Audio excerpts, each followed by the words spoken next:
संख्या में सभी समाजवादी साथी, बड़ी संख्या में उपस्थित सभी हमारी पार्टी के नेता जो इस मंच पर उपस्थित हैं, साथ ही साथ दूसरे मंच पर बहुत जिम्मेदार कार्यकर्ता नेता दिखाई दे रहे हैं और कई हमारे जिम्मेदार नेता जिन्हें मैं देख रहा हूं, उन्होंने मंच की परवाह नहीं की है, मंच की चिंता नहीं की है, लेकिन उसके बावजूद भी जहां उन्हें जगह मिली है, चाहे वो हमारे विधायक हों जो दूसरे दल से आए हों और चाहे बहुत जिम्मेदार नेता जो हमें दिखाई दे रहे हैं, जगह नहीं मिली कहीं भी, लेकिन वो भीड़ में खड़े हैं, जनता में आपके साथ खड़े दिखाई दे रहे हैं। मैं एक एक साथी जो सभा में उपस्थित है, उस कोने से लेकर के और आखिरी तक जो हमें दिखाई दे रहे हैं, मैदान में पूरा भरा दिखाई दे रहा है। मैं एक एक कार्यकर्ता का, नेता का, पिछड़े समाज के सभी नेताओं का और कश्यप समाज के सभी लोगों का बहुत बहुत धन्यवाद और आभार प्रकट करता हूं। आज कार्यक्रम बहुत दिनों के बाद हो पा रहा है। जिस समय पिछली बार कार्यक्रम तय हुआ था, जो पिछली तारीख थी जिसमें आपने तैयारी की थी, उस समय किसी कारण और बारिश के कारण हम आपके बीच में नहीं पहुंच पाए थे। और जब दूसरी तारीख थी, हमारे तमाम नेता घबरा रहे थे कि पता नहीं लोग दोबारा आएंगे कि नहीं आएंगे। लेकिन मैं आपका धन्यवाद देना चाहता हूं कि जो कार्यक्रम नहीं हो पाया, उस समय जोश और उत्साह दूसरा था, तारीख बदल गई, लेकिन यहां के लोगों का जोश और उत्साह नहीं बदला है। और ये आपका उत्साह बता रहा है कि आने वाले समय में उत्तर प्रदेश का जो सरकार है, उसको बदलने के लिए जनता ने अपना फैसला ले लिया है। अब कोई रोक नहीं सकता, बदलाव होना तय है। और इस बार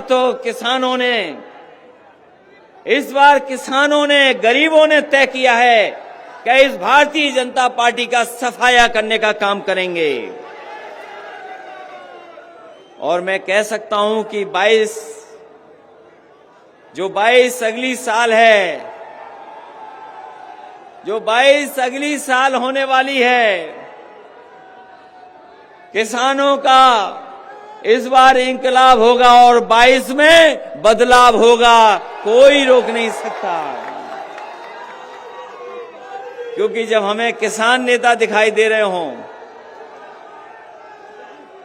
और मुझे याद है कि जब भी मुजफ्फरनगर में आए होंगे, यहां के लोगों ने पूरा मतदान किया है जिम्मेदारी तरीके से समाजवादी पार्टी के पक्ष में। यहां के लोगों ने कभी समाजवादी पार्टी को निराश नहीं किया है। और इस बार तो जब से उत्तर प्रदेश के उस कोने से दरवाजे बंद होना शुरू हुए भारतीय जनता पार्टी के, ओम प्रकाश राजभर जी जब से आए हैं उस हिस्से से, वहां के लोगों ने तो दरवाजे बंद कर दिए भारतीय जनता पार्टी के। मुझे भरोसा है कि इस इलाके से भी दरवाजे बंद हो जाएंगे भारतीय जनता पार्टी के। आज जब कश्यप समाज के लोग यहां बड़ी संख्या में उपस्थित हैं, जहां हम महर्षि कश्यप जी को याद करते हैं, वही हम अपने कश्यप समाज को भरोसा दिलाते हैं कि उन्होंने जो मांग पत्र दिया है 8 बिंदुओं का, जो किरणपाल कश्यप जी ने पढ़ करके और सब लोगों से आपसे सहमति बना करके हमें दिया है, सुधाकर कश्यप, राजपाल कश्यप और तमाम समाजवादी पार्टी के लोग हैं जिन्होंने मिलकर के बनाया है।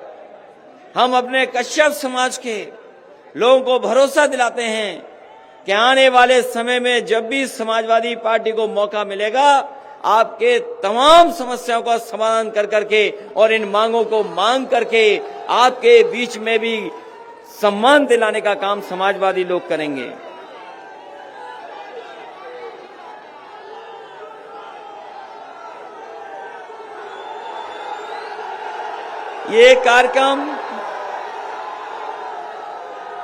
ये जो कार्यक्रम हो रहा है, अभी तो बहुत सारे गठबंधन भी होने हैं।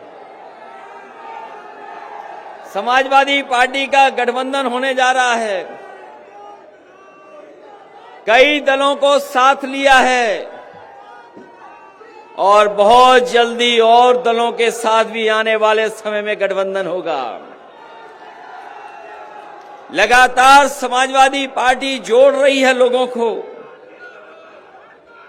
लगातार समाजवादी पार्टी जोड़ने का काम कर रही है,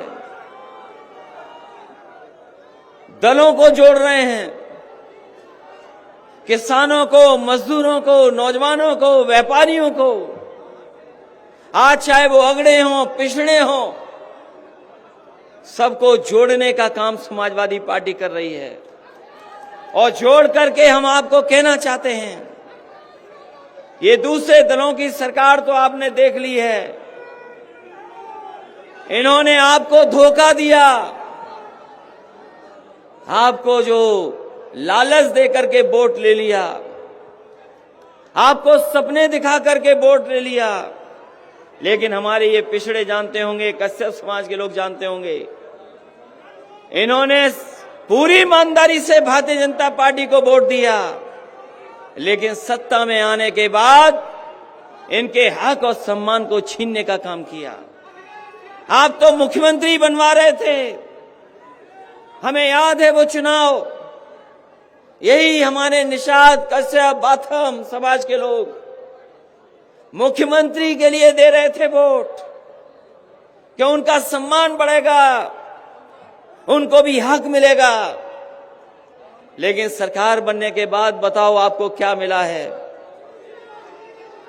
बताओ, आपके समाज के लोग आए हैं, जिम्मेदार लोग हैं, क्या मिला आपको? और जो कुछ मिला भी है आपको, ये सरकार अगर सत्ता में रही तो सब कुछ छीन लेगी। बाबा साहब भीमराव अम्बेडकर जी ने जो संविधान लागू किया था, जिसके कारण अधिकार और सम्मान मिल रहा था, जिस तरीके से सरकार फैसला ले रही है, आने वाले समय में वो भी आपका छिन जाएगा, आपके हाथ में कुछ नहीं बचेगा। यही सरकार है जिसने भरोसा दिया था नौकरी देंगे, रोजगार देंगे, किसानों की आय दोगुनी कर देंगे। हमारे किसान भाइयों, बताओ किसान भाइयों, आप तो चौधरी चरण सिंह जी को मानने वाले लोग, आपने हमेशा चौधरी चरण सिंह जी के साथ खड़े होकर के किसानों की लड़ाई लड़ी। आज हमारे किसान भाइयों बताओ, जब से सरकार भारतीय जनता पार्टी की बनी है, आपकी आय बढ़ी है कि आपकी आय घट गई है? जरा हिसाब किताब लगा करके बताओ, हिसाब किताब लगाओ, आपकी आय बढ़ी है कि आय घट गई? यही भारतीय जनता पार्टी के लोगों ने कहा कि हम किसानों की आय दोगुनी कर देंगे, आय दोगुनी हो जाएगी। किसान भाइयों बताओ, आय कहां दोगुनी हो गई आपकी?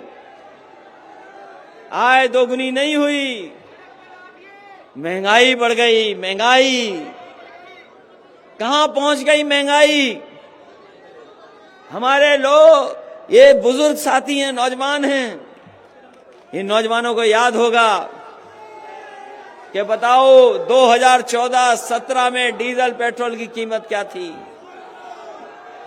आप मुड़ करके देखो, मुड़ करके देखो, आप पीछे का हिसाब किताब लगाओ, डीजल पेट्रोल की कीमत क्या थी? क्या कीमत थी उस समय डीजल पेट्रोल की, जिस समय किसानों की आय दोगुनी का वादा किया था? और आज बताओ 100 के पार चला गया पेट्रोल के, क्या नहीं चला गया? 100 रुपए हो गया कि नहीं हो गया? हमारे इन्हीं लोगों को भरोसा दिलाया था कि चप्पल पहनने वाले लोगों को हवाई जहाज में बैठाने का काम करेंगे। याद है कि नहीं याद है कि हवाई चप्पल वाले हवाई जहाज में चलेंगे? और इन्होंने पेट्रोल इतना महंगा कर दिया है कि अगर मोटरसाइकिल चलाना चाहोगे तो मोटरसाइकिल भी नहीं चल पाएगी। ये महंगाई बढ़ गई है। और जो 3 कानून लागू हो गए हैं, ये जो 3 कानून हैं, अभी तो आपके फसल की कोई कीमत नहीं मिल रही है। ये जिस समय 3 कानून लागू हो जाएंगे, आपके खेत भी नहीं बचेंगे और ये बड़े बड़े उद्योगपति आकर के खेतों की मेड़ तोड़ करके आपके खेतों पे कब्जा कर करके आपको मजदूर बनाने का काम करेंगे। ये 3 कानून जहां हमारे किसान लड़ रहे हैं, लगातार संघर्ष कर रहे हैं, समाजवादी पार्टी का पूरा समर्थन किसानों को है और लगातार हम लोग इन काले कानूनों का विरोध करेंगे और तब तक विरोध करेंगे जब तक भारतीय जनता पार्टी इन कानूनों को वापस नहीं ले ले। इन काले कानूनों को लागू होने से क्या किसानों का भला हो जाएगा? क्या काले कानून जो लागू हो रहे हैं, हमारे किसानों का भला नहीं होगा उनसे? हमारे किसानों को अगर बाजार के हाल पे छोड़ दिया जाएगा तो कभी हमारे किसानों का भला नहीं हो सकता। हमारे किसानों की मदद अगर करनी है तो सरकार मदद कर सकती है। जब सरकार मदद करेगी तब हमारा किसान जाकर के खुशहाल होगा। बताओ किसान भाइयों, यहां तो सब खेती करने वाले लोग हैं। ये किसान या किसान के बेटे यहां पर खड़े हैं। जहां किसान के सामने संकट पैदा कर दिया, वहीं नौजवानों के सामने संकट पैदा है। इनके हाथ में नौकरी नहीं है, रोजगार नहीं है, और अगर वो सपना भी कुछ बड़ा देखना चाहें, ऐसे हालात पैदा कर दिए हैं कि वो अपना काम काज और रोजगार नहीं कर सकते हैं। अभी आए थे बाबा मुख्यमंत्री आए थे। कम से कम बाबा मुख्यमंत्री को अपना घोषणा पत्र पढ़ना चाहिए, उन्हें अपना संकल्प पत्र पढ़ना चाहिए। अभी तक तो हम सोचते थे कि बाबा मुख्यमंत्री इसलिए लैपटॉप नहीं बांट रहे क्योंकि वो लैपटॉप चलाना नहीं जानते, लेकिन अब ये कह सकता हूं, मुझे भरोसा हो गया है कि जहां वो लैपटॉप चलाना नहीं जानते, वहां वो चीजें भी नहीं पढ़ते हैं, अपना घोषणा पत्र भी नहीं पढ़ते हैं। अगर घोषणा पत्र पढ़ा होता तो उन्होंने अपने संकल्प पत्र में लिखा था कि हम नौजवानों को 70 लाख नौकरी दे देंगे। 70 लाख नौकरी। बताओ कश्यप समाज के लोग यहां उपस्थित हैं, कितनों को नौकरी बाबा मुख्यमंत्री जी ने दे दी?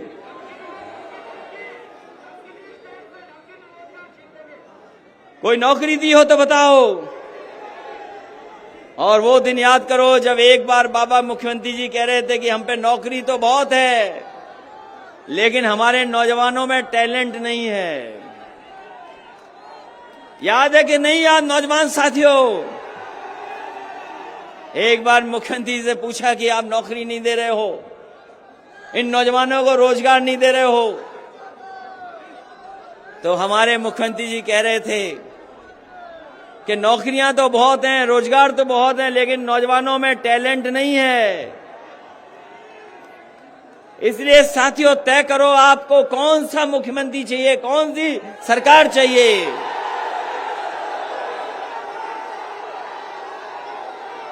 आपको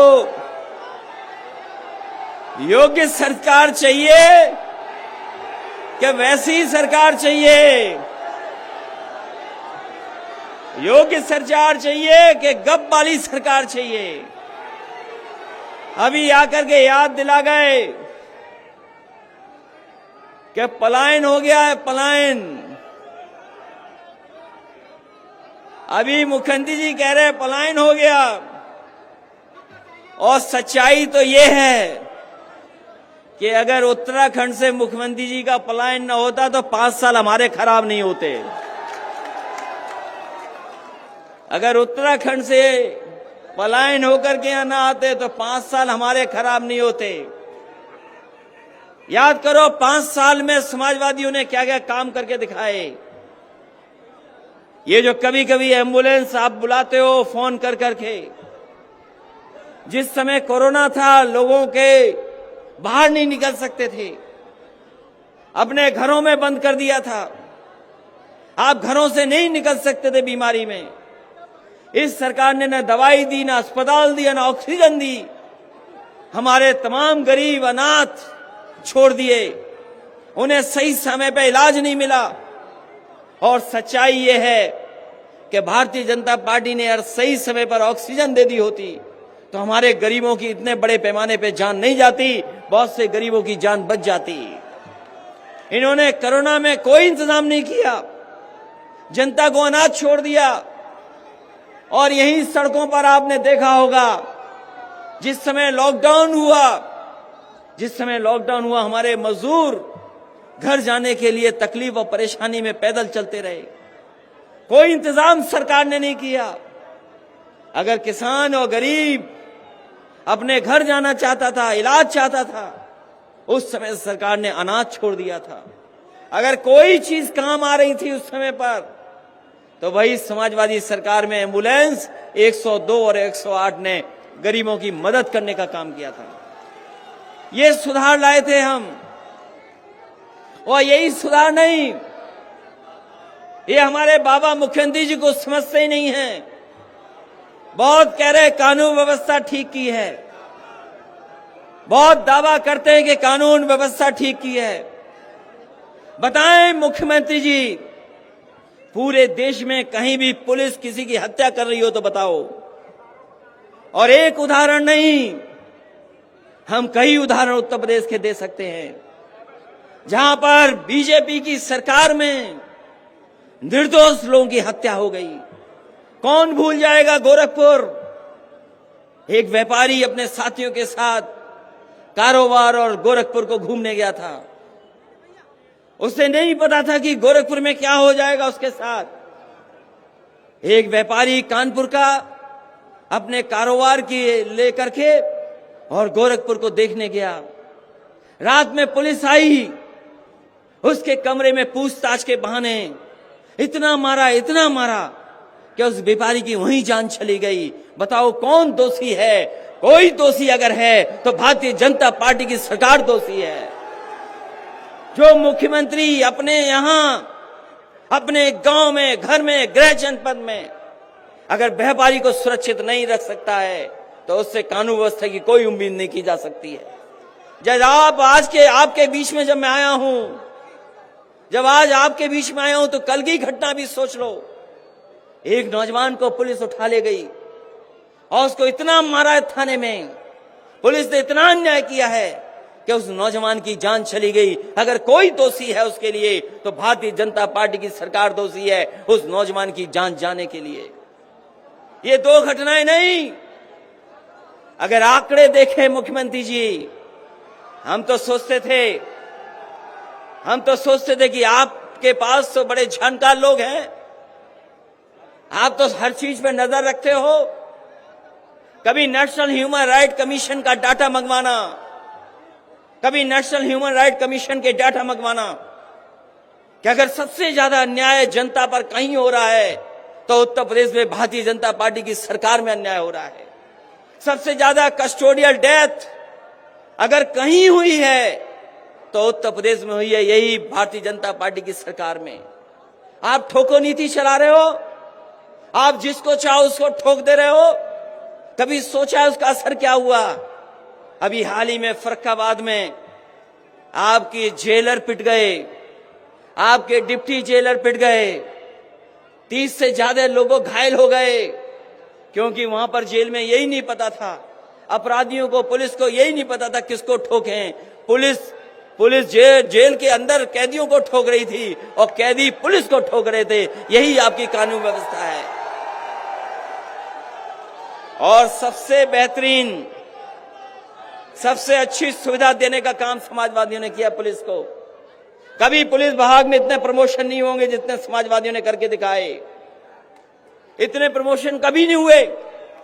और पुलिस काम आसानी से करे, पुलिस आसानी से काम करे, उसके लिए समाजवादियों ने काम करके दिखाया।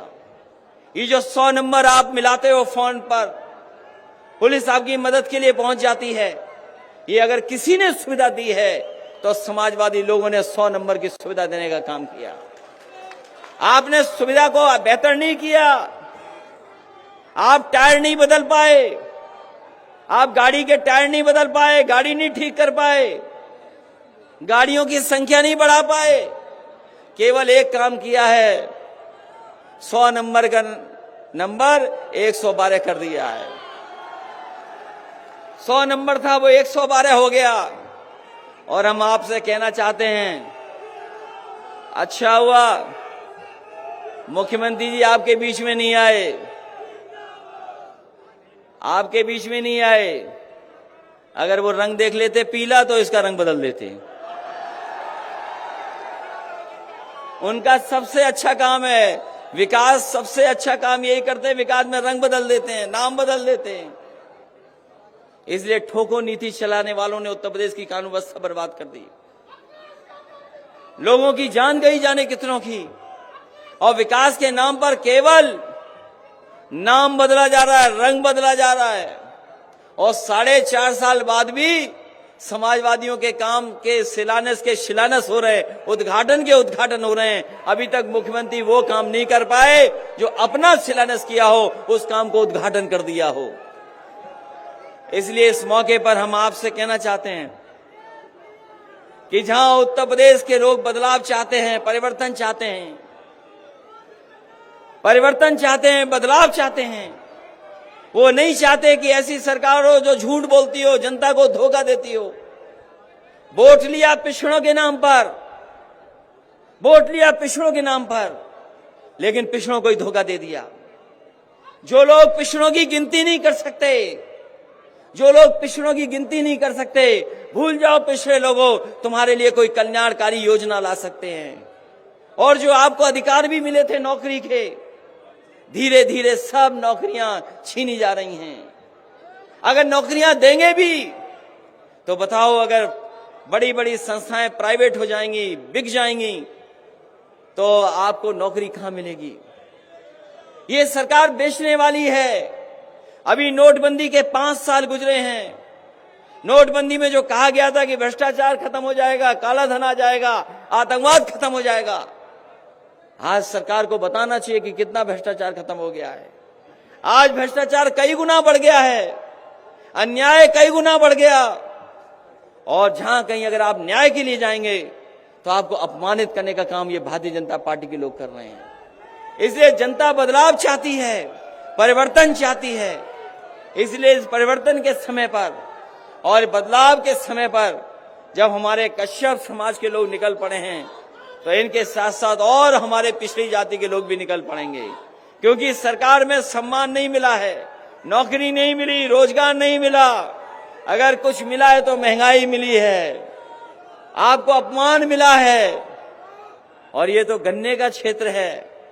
हमारे मुख्यमंत्री जी कह रहे थे कि आने वाले समय में गन्ने की कीमत क्या होगी, कितनी अनाउंस करके गए बताइए। सरकार ने कहा कि हम 340 रुपए प्रति क्विंटल देंगे। यही तो फैसला लिया सरकार ने। और अगर पर्ची देखी होगी तो बताओ पर्ची पे क्या कीमत दिखी है?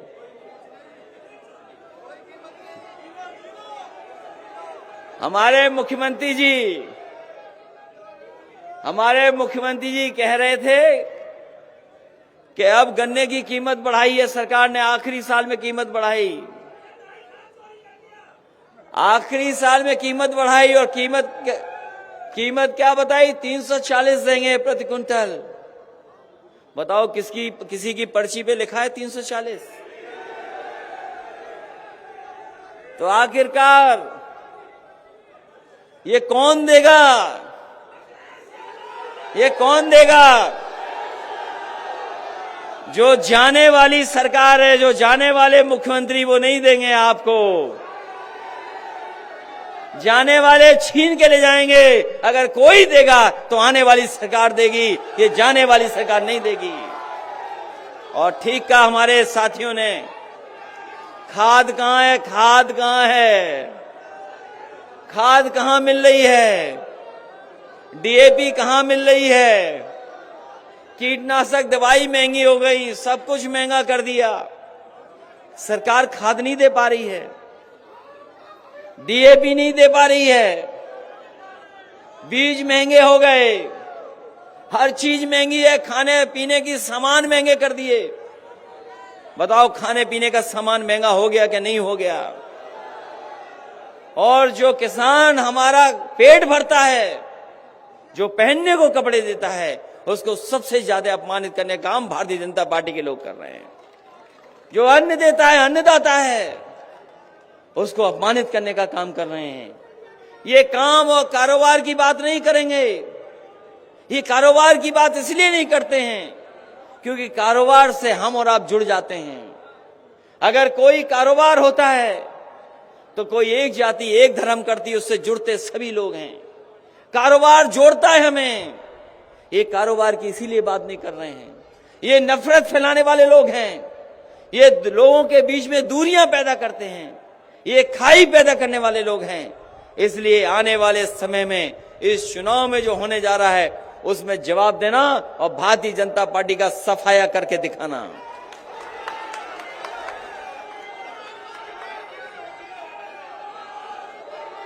इसलिए जहां कश्यप समाज के लोग हैं वहीं हमें हर वर्ग के लोग दिखाई दे रहे हैं।